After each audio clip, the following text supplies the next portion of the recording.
Hello, আসসালামু আলাইকুম। সবাই কেমন আছেন? আলহামদুলিল্লাহ, আমি ভালো আছি। আজকে আমি দেখাবো চিকেন জাম্বু বার্গার। চিকেন জাম্বু বার্গার বেশিরভাগ আমরা বানিয়ে থাকি। প্রথমে আমাদের বার্গার বনটা থাকে। এই বার্গার বনটাকে আমরা প্রথমে মেনুস দিয়ে মাখানো হয়। মাখানো দেওয়ার পর আমাদের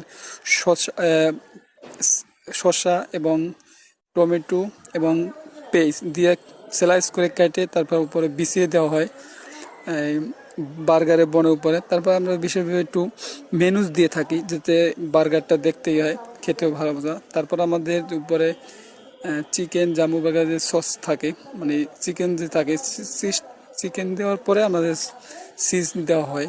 এই চিজটা দেওয়ার পরে আবার উপরে আমরা একটু লেটুস পাতা হয়তো বা দিয়ে থাকি। তারপর দিয়ে থাকি সাধারণতভাবে। তবে জাম্বু বার্গার খেতে অনেক ভারী মজা, কারণ এই জাম্বু বার্গার মানে বেশিরভাগ তো ফ্যামিলি বাচ্চারা খুবই পছন্দ। তবে বিশেষ করে সবাই চলে আসেন জাম্বু বার্গার খেতে, আর জাম্বু বার্গার আমার অনেক ভারী মজা।